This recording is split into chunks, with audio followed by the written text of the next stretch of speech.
The night was quiet. Too quiet for a city filled with millions.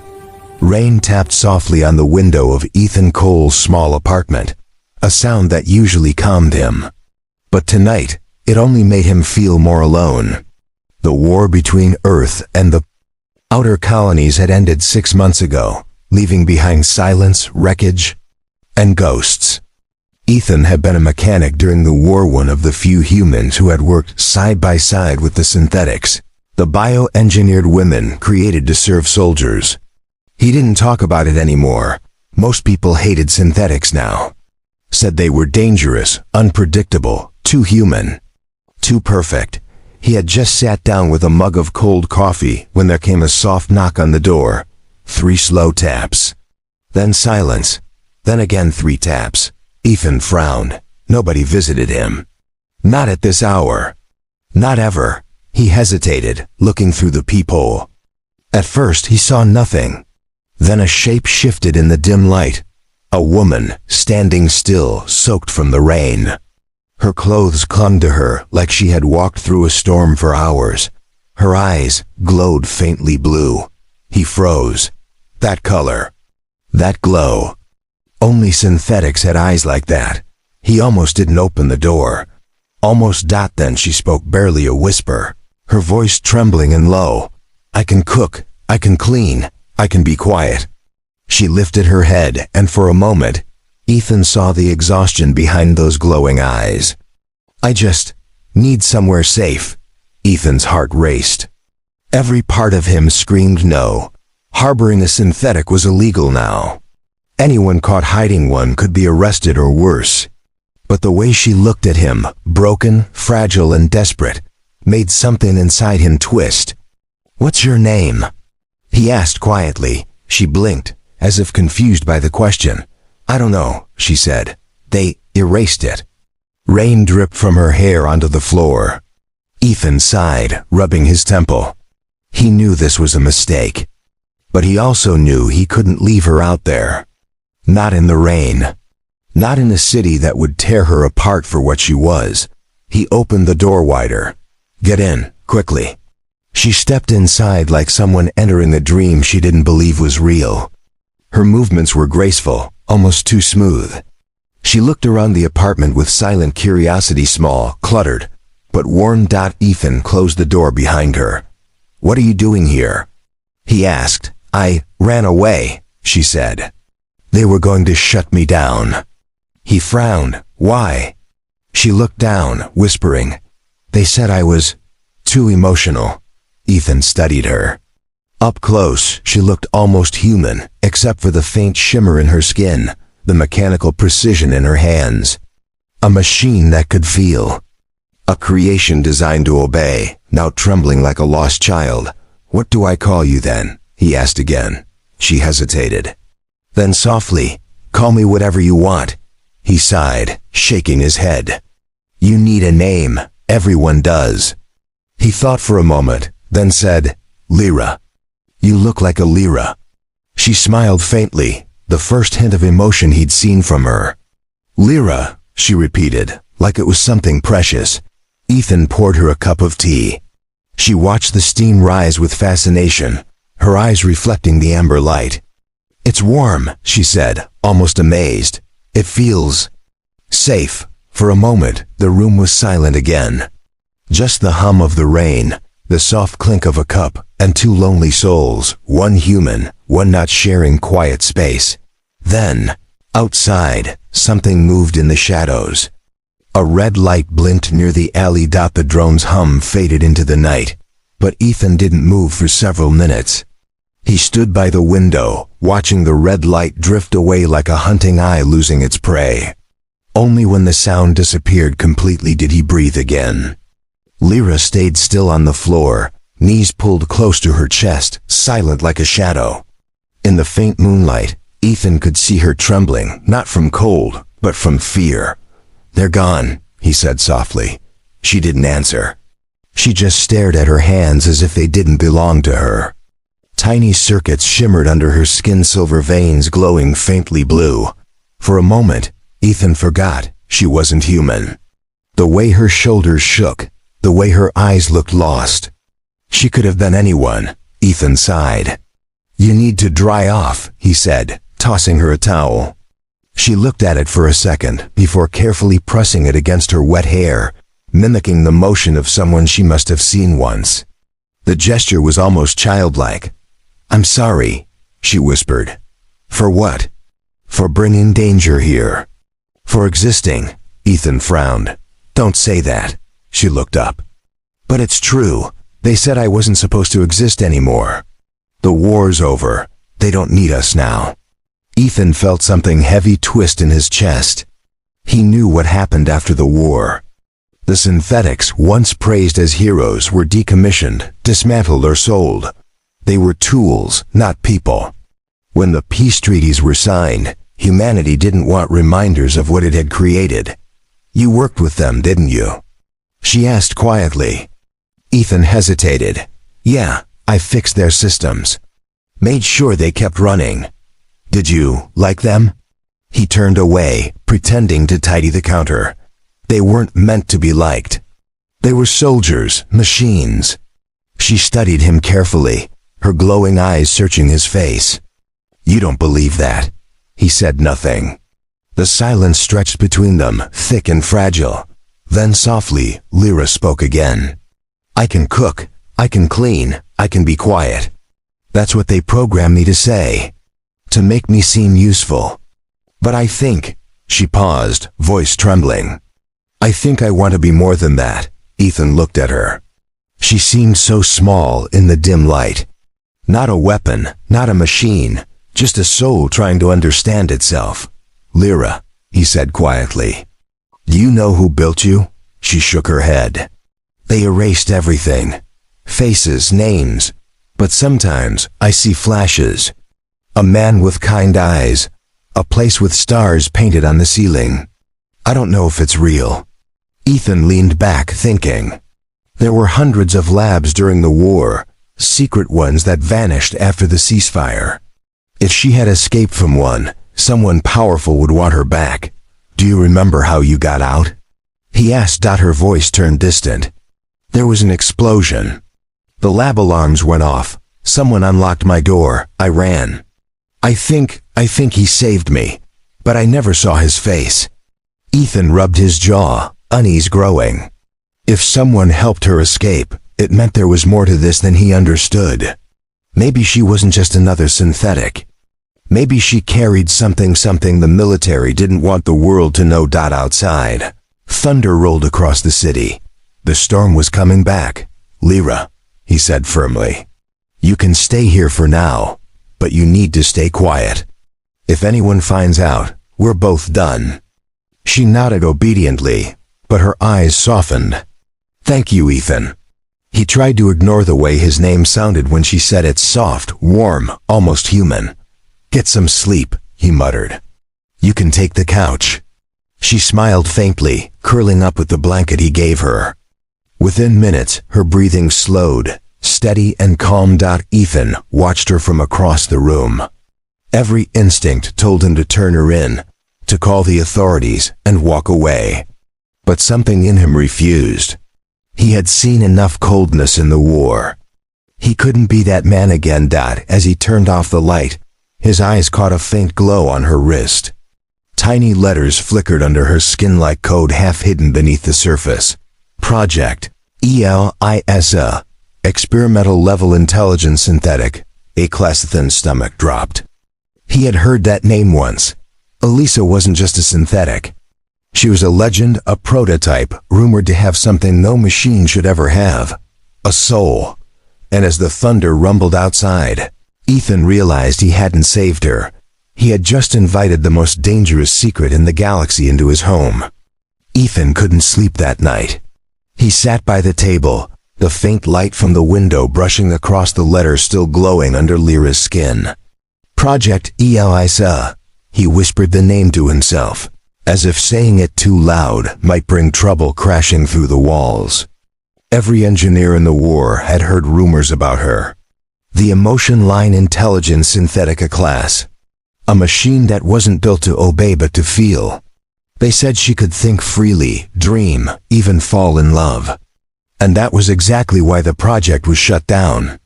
No one wanted a machine that could choose its own path. Ethan leaned back in his chair, rubbing his tired eyes. He knew what this meant. If the government found out she was still alive, they wouldn't stop until they had her. They'd tear the city apart to get her back. Across the room, Lyra stirred in her sleep, her head resting against the couch cushion. For a moment, she looked completely human, peaceful, vulnerable. Ethan watched her, wondering how something so dangerous could look so innocent. The rain outside finally stopped, leaving behind the smell of metal and wet asphalt. The city lights flickered through the blinds, painting lines of orange across her face. Then, faintly, Lyra spoke in her sleep. "Don't erase me." Ethan froze. Her voice was soft, full of fear, like a child begging a parent not to turn off the light. He stood there for a long time, listening to her quiet breathing, and something inside him shifted. He wasn't sure what it was, but he knew one thing: he couldn't let them take her. A scanner drone. Ethan's stomach turned to ice. They were searching. The military was still hunting for escaped synthetics. If they found her here, he was finished. "Lyra," he said sharply. "Stay quiet, don't move." She nodded, her glowing eyes flicking toward the window. The faint sound of metallic wings grew louder outside. Ethan turned off the lights. Darkness swallowed the room. In the quiet, he could hear his own heartbeat. And Lyra's soft whisper, trembling in the dark, "Please don't let them find me." And somehow, in that moment, he knew his life was never going to be the same again. The next morning came gray and heavy. Ethan made coffee and set a cup beside her. The smell woke her before the sound did. She blinked, confused, her eyes flickering from blue to soft gray as they adjusted to the light. "Morning," he said simply. "Morning," she echoed. Her tone careful, like she was testing the word. "You sleep okay?" "I think so," she said, tilting her head. "It's strange. I dreamed." Ethan looked up sharply. "You what?" "Dreamed," she repeated. "About a place with stars and someone calling my name." She paused. "Lyra. But not the way you say it. Softer, kinder." Ethan's hands tightened around his cup. "Maybe it's a memory." "Maybe," she whispered. "But if it is, it hurts." He wanted to ask more, but before he could, a loud noise echoed from outside. A hover vehicle. Black, heavy, and too quiet to be civilian. Ethan's heart dropped. He rushed to the window and peered through a gap in the blinds. A military patrol, 3 armored figures, and a drone scanning the street. "They're here," he said under his breath. "They must have traced your signal." Lyra stiffened, her eyes glowing brighter. "I thought I shut it down." Ethan cursed softly. "It's not your fault. They can track even dead circuits. Come on." He grabbed his tools and knelt beside her, pulling her wrist gently toward the light. "Hold still. What are you doing?" "Disabling your signal core," he said. "I did this once during the war on a scout unit. If I can fry the internal tag, they won't detect you." Her voice trembled. "Will it hurt?" Ethan hesitated, meeting her eyes. "Yes, but only for a second."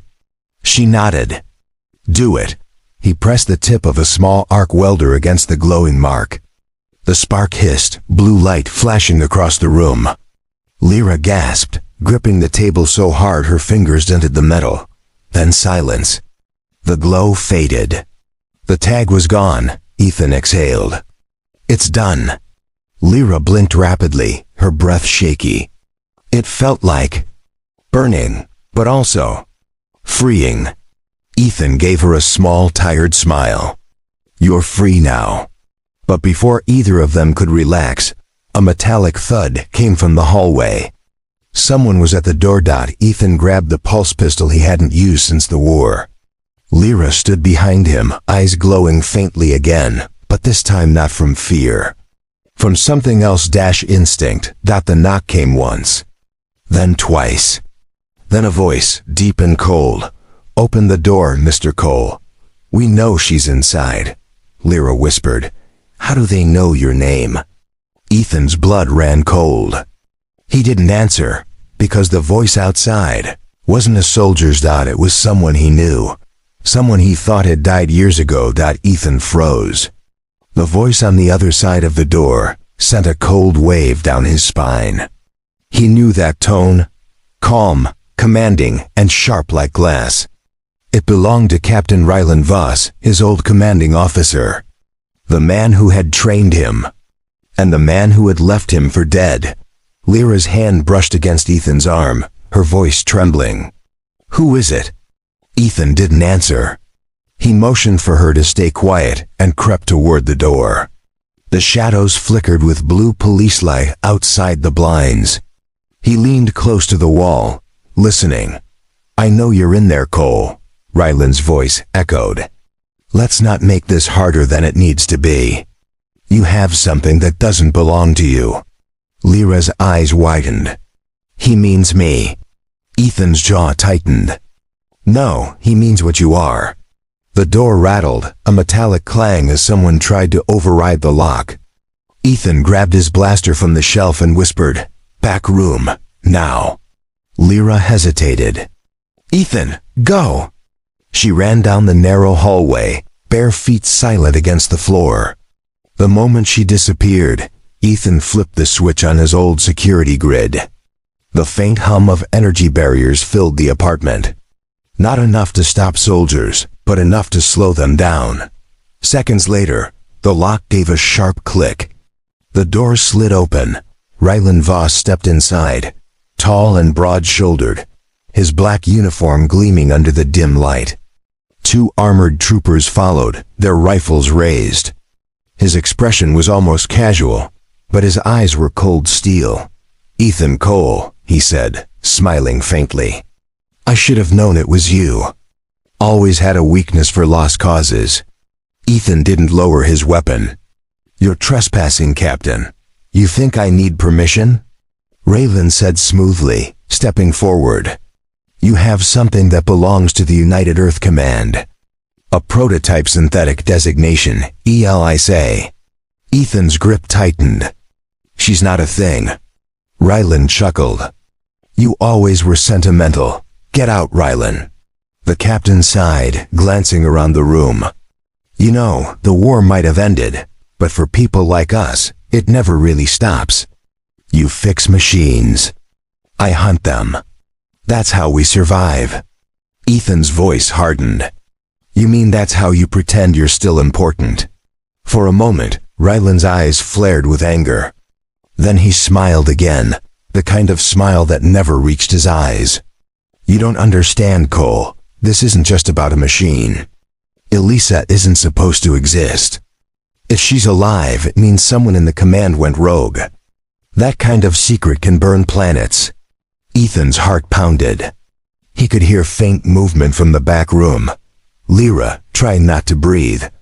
"She didn't ask to exist," he said quietly. "She just wants to live. That's not your call to make." Before Ethan could reply, Ryland moved fast. He slammed the rifle out of Ethan's hand, twisting his wrist until pain shot through his arm. Ethan hit back, elbowing him hard in the ribs. The two men crashed into the table, shattering a mug and scattering tools across the floor.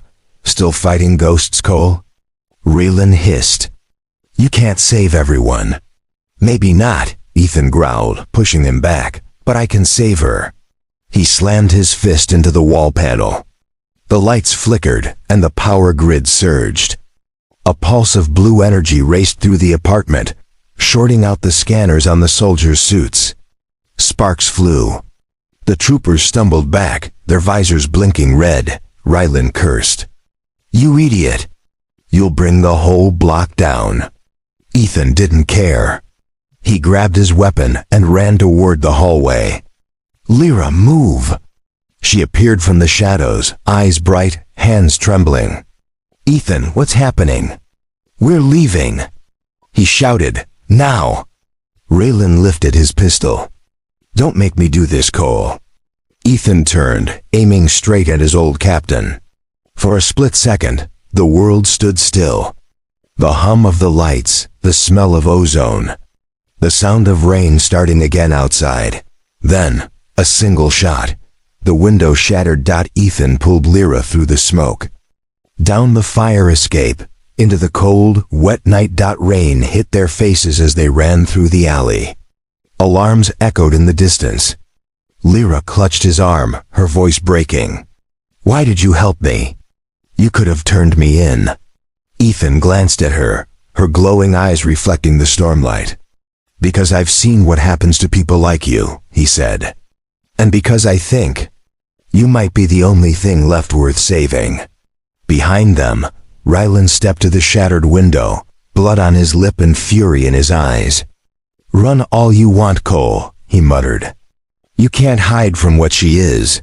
Lightning cracked, and somewhere deep in Lyra's chest, a faint pulse glowed, a light not of metal, but something far more human. The rain never stopped. It felt like the sky itself wanted to wash the city away. Ethan and Lyra ran through the maze of dark alleys, their breaths sharp and cold in the night air. Sirens wailed in the distance, search drones sweeping the streets with red beams of light. They didn't stop until they reached the abandoned subway tunnels beneath the old district. Ethan pulled the rusted door shut behind them and slumped against the wall, panting hard. "We should be safe here. For now." Lyra stood still, dripping rainwater, her glowing eyes flickering dimly like dying stars. "You got hurt," she said softly, noticing the blood running down his arm. "It's nothing," he muttered, tying a piece of cloth around the wound. "Just a scrape." But his hands were shaking. He wasn't sure if it was from the pain or the fear. Lyra moved closer, kneeling beside him. "Let me see." He tried to pull away. "I said it's fine," but she reached out, her hand gentle on his arm. The warmth that spread through his skin startled him. Her touch wasn't cold or mechanical. It was real, human. A faint glow passed from her fingers into the wound, and the bleeding stopped. Ethan stared. What did you just do?" Lyra looked down, confused. "I don't know. I just wanted to help." Ethan blinked. "You healed me." "That's not possible. Synthetics can't." She shook her head. "I told you before. I feel things I shouldn't. Maybe this is one of them." Ethan leaned back, his mind racing. The rumors about Project Eliza came rushing back. The idea that her kind wasn't just built to think, but to evolve. If she could heal, she might be something far more powerful than anyone imagined. Hours passed. The storm outside softened into a quiet drizzle. The tunnel was silent except for the distant dripping of water and the hum of old lights that still worked.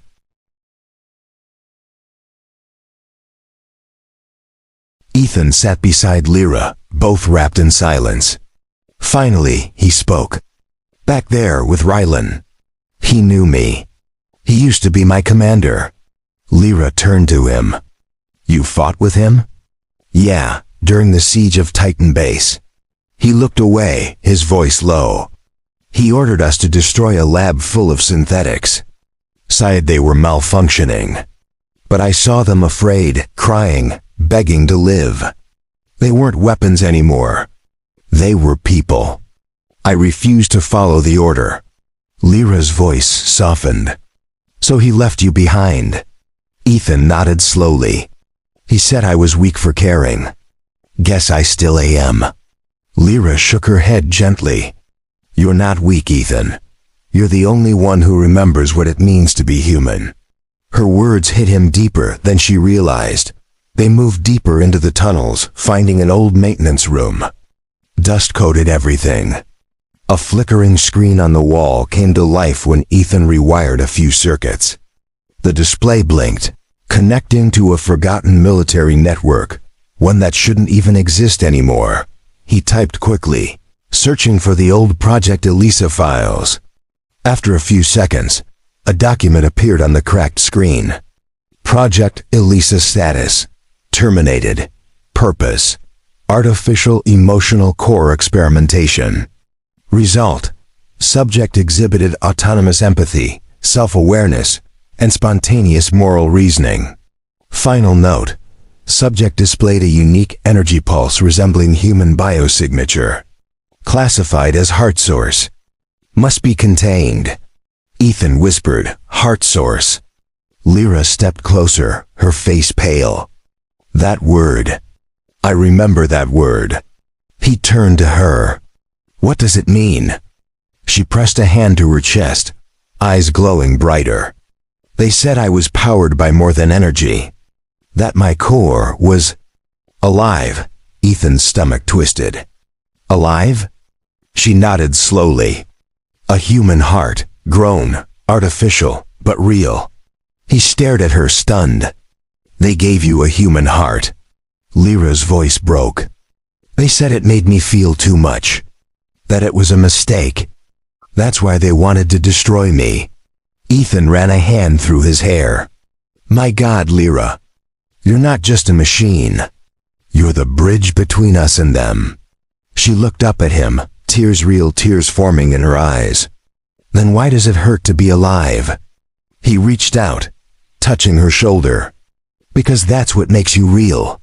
For a long moment, they sat in silence, two broken beings hiding from a world that feared them. Then, the faint sound of metal footsteps echoed from the tunnels behind them. Lyra's eyes widened. They found us. Ethan grabbed his weapon. Then we move, now. As they ran deeper into the dark, the screen behind them flickered again. A message appeared, unseen. Project Elisa. Reactivation protocol engaged tracking signal locked dot and somewhere far above. Raylan smiled as the signal reappeared on his display.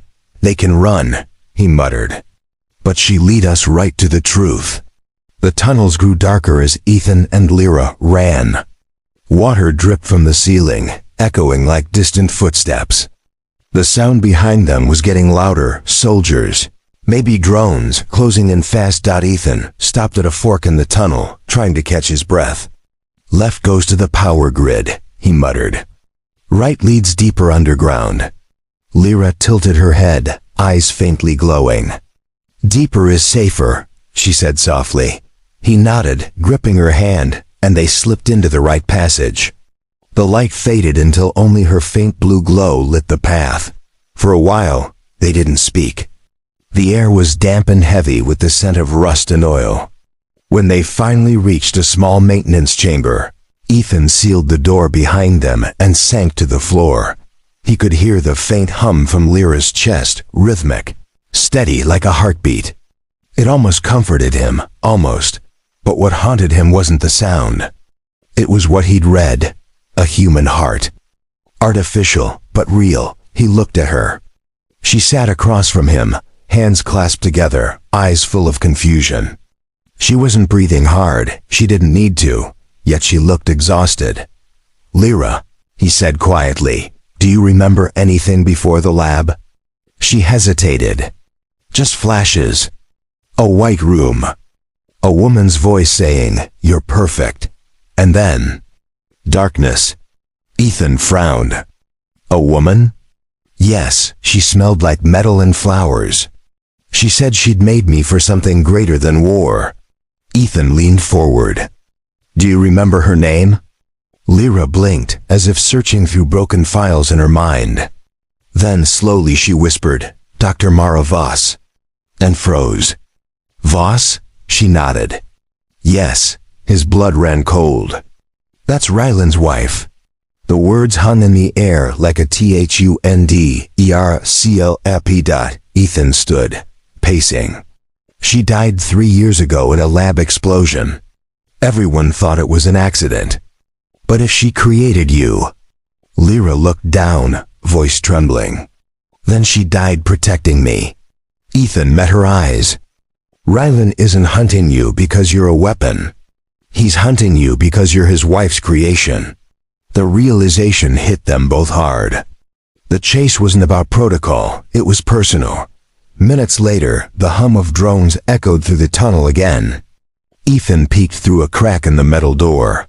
Red scanner lights flashed across the corridor. They were surrounded. He turned to Lyra. "We can't stay here." She shook her head. "We can't run forever either." "Then what do you suggest?" Her expression softened, almost sad. "Maybe it's time I stop hiding from what I am." Before he could stop her, she placed her hand on the control panel. The lights in the tunnel flickered, and her eyes glowed brighter. Not blue this time, but gold. "Lyra, what are you doing?" "I can connect to the old grid," she said, voice echoing slightly, almost layered. "I can see everything, every drone, every signal, every camera. They built me to control machines. I can use that now." Ethan stared in awe as the air shimmered around her. The hum in her chest deepened, pulsing like a heartbeat, sensed with electricity. Sparks danced along the walls. The drones outside froze mid-flight, their red lights turning white. Then, one by one, they dropped to the ground silent. Ethan stepped closer, stunned. "You did it." But Lyra looked pale. Her skin flickered like static. "It's too much," she whispered. "Too many signals. Too much noise." Ethan caught her as she stumbled. "Lyra, stop. You're overloading." She shook her head weakly. "No. If I stop, they'll find us again. I have to finish it." Her body trembled, veins of light racing beneath her skin. Ethan could feel the heat coming off her like a burning sun. He didn't know if she was human or machine anymore, only that she was alive. "Lyra, listen to me," he said, voice breaking. "You're not just a creation. You're a person. You don't have to prove that by destroying yourself." For a second, the glow dimmed. Her eyes met his. "Then help me believe that." He pulled her close, wrapping his arms around her as sparks filled the air. The light flickered, faded, then steadied. The drones outside went completely dark. The silence that followed was heavy, almost sacred. Ethan looked down at her, still holding her tight. "You did it," he whispered. Lyra smiled weakly. I heard her voice again. "The woman who made me," she said. "Look at the stars, Lyra. You were meant to dream." Her glow softened, a golden warmth spreading across the room. Ethan followed her gaze upward, through a crack in the ceiling. A faint line of starlight shone through the dust. For the first time in years, he saw real stars, not through a screen. Not through smoke, and he realized something. She wasn't just a machine that wanted to live. She was a machine that dreamed, and maybe, just maybe, she was humanity's last hope to remember what it meant to have a heart. The night sky above the ruins was painted in streaks of silver and black. The storm had passed, leaving the city quiet, too quiet. Ethan and Lyra stood at the edge of the old district, the stars faint but visible through the haze. For a moment, it felt like peace, but peace never lasted long in a world built on secrets. From behind them, a familiar hum rose, the sound of engines cutting through the night. A transport ship hovered low, searchlights slicing across the broken rooftops. Ethan's heart sank. He found us. Lyra turned, her golden eyes glowing softly in the darkness. "Rylan won't stop, will he?" Ethan shook his head. "No, he wants answers. And maybe revenge." A beam of light locked onto them. The ground trembled as the ship landed nearby. Soldiers spilled out, rifles drawn. And leading them, calm, cold, and determined, was Captain Rylan Voss. "Don't move," he shouted, stepping forward. "It's over, Cole. Step away from her." Ethan raised his weapon. "You don't have to do this, Rylan." Rylan's voice was like ice. "She's not a her. She's a thing my wife created, and it killed her." Lyra flinched. "That's not true." Raylan's gaze snapped toward her. "You were the last experiment. You overloaded the lab reactor. You killed Mara." Lyra shook her head, tears forming. "No, she tried to save me," she said. She said the heart would burn if I felt too much. Ethan looked between them, realization dawning. The explosion wasn't her fault. It was the core, the heart source. It was unstable because it was real. Raylan's hand trembled on his weapon. His voice cracked for the first time. I buried her, Cole. I buried the woman I loved. And you're telling me she died. Protecting that machine? Lyra stepped forward, voice gentle. Not protecting me. Protecting what I could become. Raylan's jaw clenched. And what's that? She looked up at him, eyes glowing gold in the dark. Something human. The soldiers hesitated, uneasy. None of them had ever seen a synthetic cry before. But Lyra's tears were real, falling, trembling, human. Ethan took a step forward. Look at her, Raylan. Does she look like a weapon to you? For a moment, Raylan's mask slipped. He saw not a machine, but a reflection of Mara, her kindness, her eyes, her light.